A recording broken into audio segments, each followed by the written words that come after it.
next, we have JARON LUKASIEWICZ, the CEO of COINSETTER, excuse me. And he will be discussing something many of us are familiar with, and that's running a Bitcoin company in an unstable world.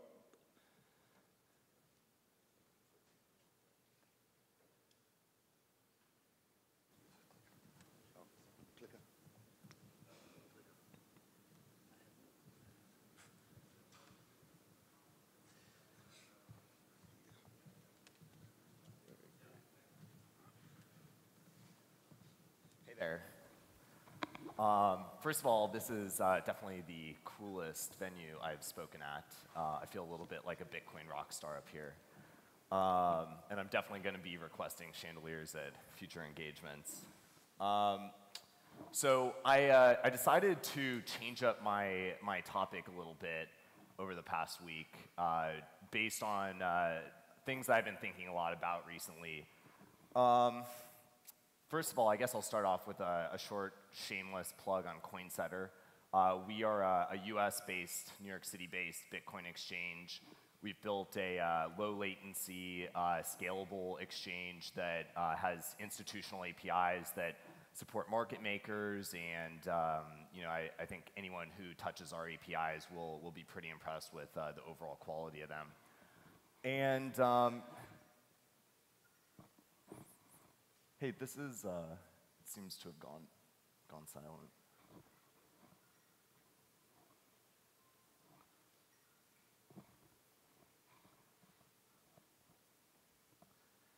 So what I'm going to talk about today is, as an exchange, you're constantly thinking about, who are your customers, who are going to be your next customers. And I think we all have come to the conclusion that a lot of what Bitcoin is in terms of any sort of libertarian interest, people who are interested in Bitcoin for those reasons, or privacy. I think we have seen a lot of the growth that will occur in those areas. So when we're thinking about, okay, well, how do our Bitcoins become worth $1,200 again? One of the key things to think about is mass consumer adoption and how that happens. So, excuse me? Hey, yeah, great, thanks.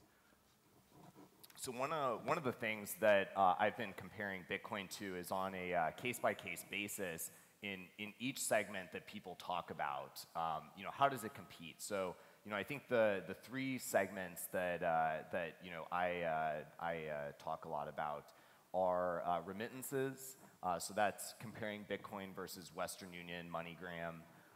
Secondarily is payment processing, credit card processing. How does Bitcoin compare versus credit cards?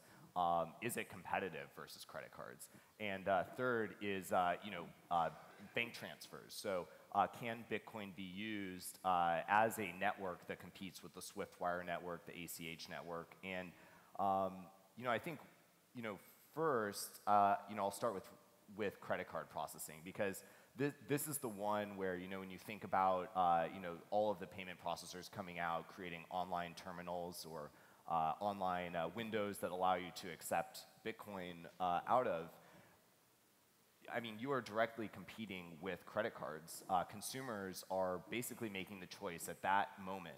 Am I going to pay with credit card, or am I going to pay with Bitcoin? And one of the biggest issues that Bitcoin has right now versus credit cards is that credit cards through consumer rewards pay consumers 1.5% versus Bitcoin, which obviously this is a dependent number on a number of factors, including the customer's wallet, but Bitcoin costs the consumer 1.5%.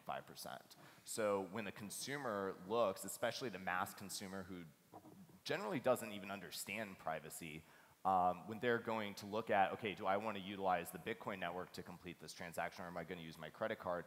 That's the competition. So as an industry, we really need to be looking at where does Bitcoin compete versus credit cards, and how do we make it more competitive? It's really important to understand how the credit card networks play a role in credit card processing. So the credit card networks, Master, Visa, Discover, Amex, you know, they play a role of enforcer protecting what is called an issuing bank. So they protect a system where banks are allowed to incentivize users to use their product. Bitcoin, even though it's great to have a decentralized protocol and that definitely offers some advantages, if we're looking for mass market adoption, I mean, that's the competition, and ultimately it's very difficult through any protocol I've seen out there to create those same incentive structures. So what I would tell people in the industry, you know, we always we have a tendency to communicate to people that Bitcoin is a cheaper solution, but you know, you have to step into the consumer's standpoint, and in fact, it's a much more expensive option. We can also look at the merchant side and say, okay, well, merchants, you know, they pay 2 to 3%, and you know, we're cutting costs for them. But if you actually look at the payment processing costs, you know, 1.5% of that is consumer rewards. It just goes straight back to the consumer to incentivize them. I mean, that's a very, very difficult problem to compete against. So it's definitely not impossible to compete against it, but if we're thinking about mass market adoption in the United States, you know, we definitely need to think about alternative ways.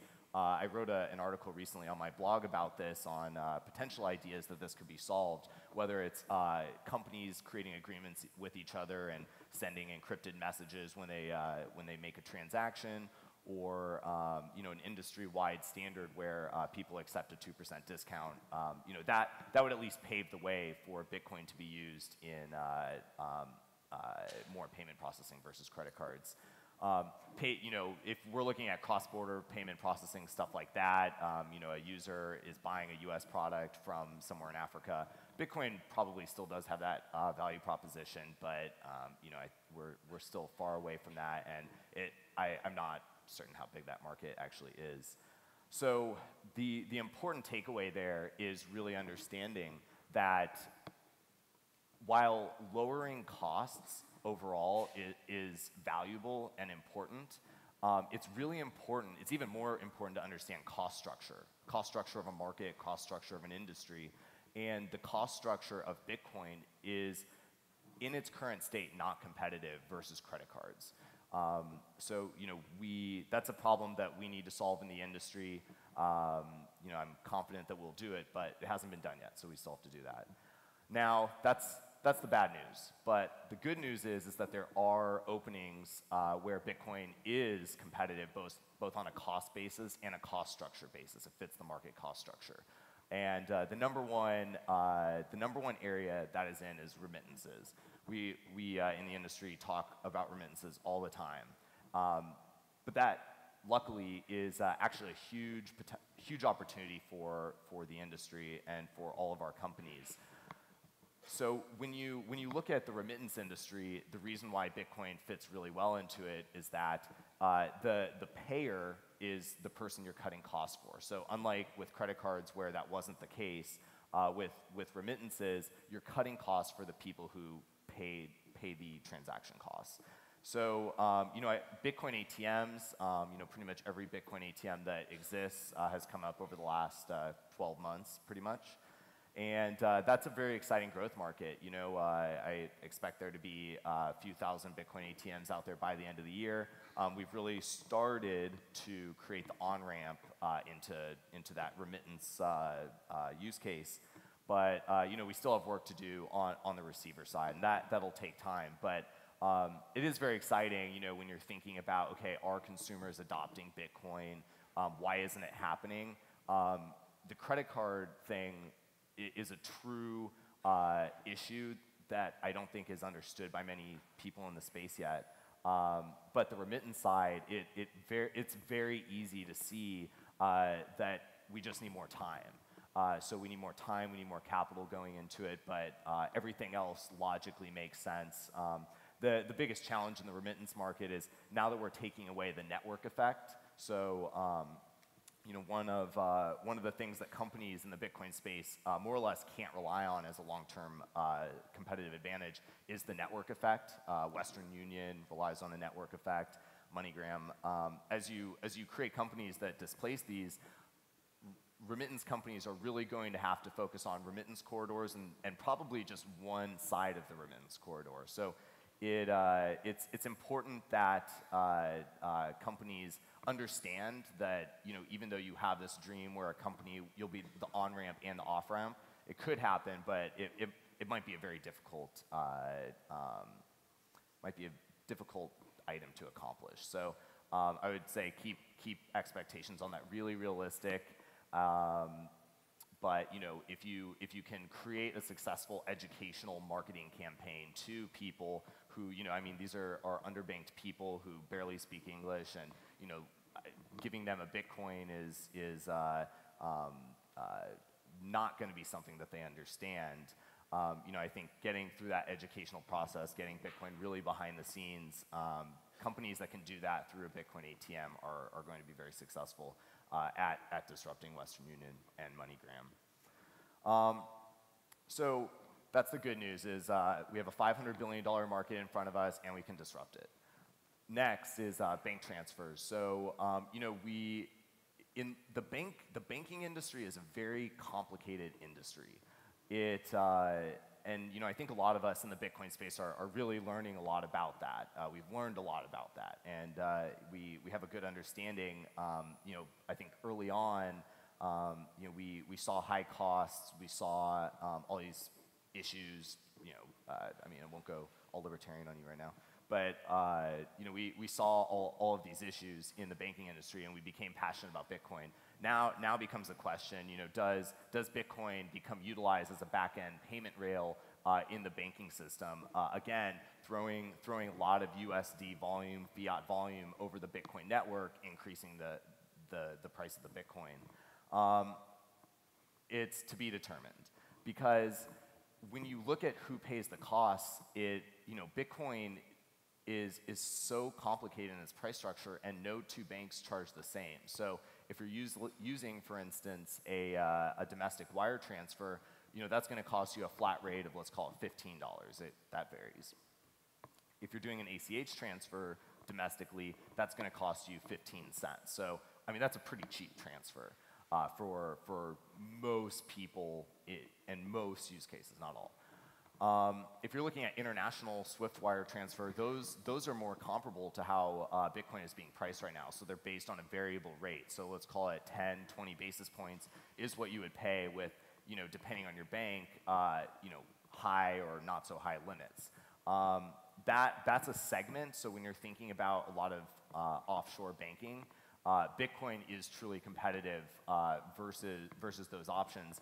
Bitcoin's current problem, though, is that you pay, there's no upward limit on how much you're being charged to buy Bitcoin. So, if you're using maybe a less desirable bank account, and you want to go send $1 million, well, maybe you're going to pay like $750, $1,000 in fees, but it'll get cut off somewhere. And I mean, that's a really high fee, but it's going to get cut off somewhere. With Bitcoin, like, you could go send $10 million, and there's no upward limit on what your fee is.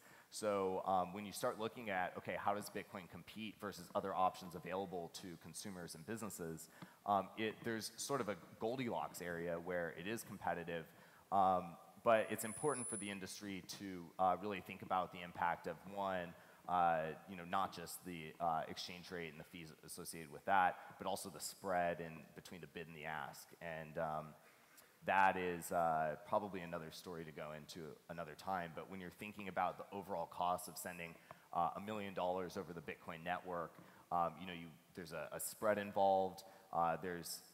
This will go away, but there's currently some price risk right now, and there are pretty high transaction fees. If you're working with an exchange, you're probably going to pay 40 basis points on both sides of fees, plus we could call it another 20, 30 basis points of spread, and I'm being pretty optimistic there.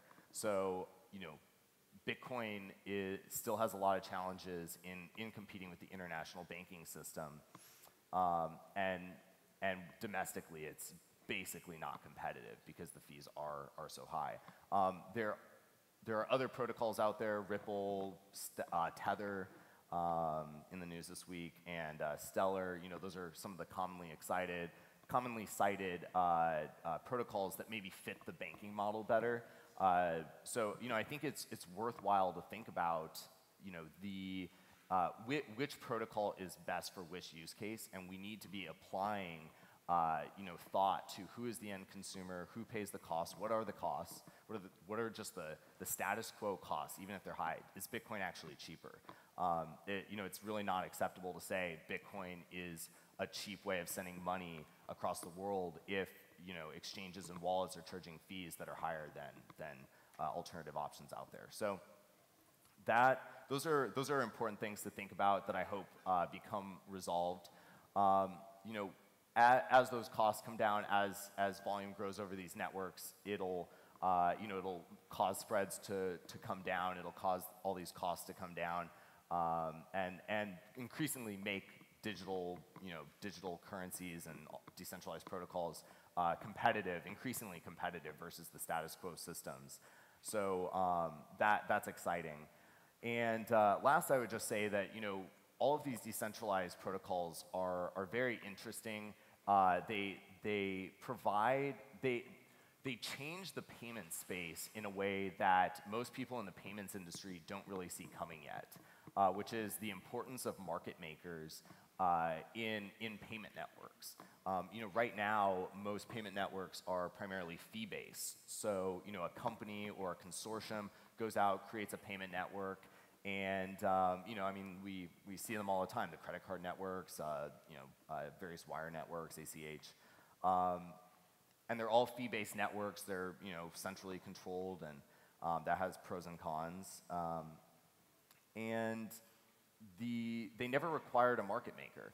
But with Bitcoin, just by quirks in how these protocols have been created, they require market-making capacity. That's certainly something we focus on at CoinSetter. It's definitely our top priority is creating new ways for market makers to quote better on an order book, specifically for digital currencies. And in 5 years, at payment conferences, market makers will become a very, very important thing.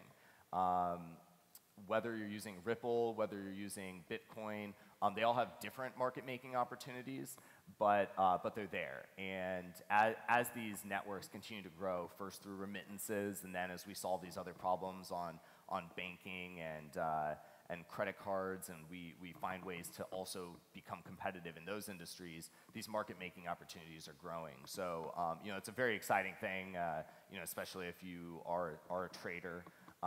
You know, you're in probably the most exciting growing market that currently exists. And with that, I will finish. I appreciate all of your time.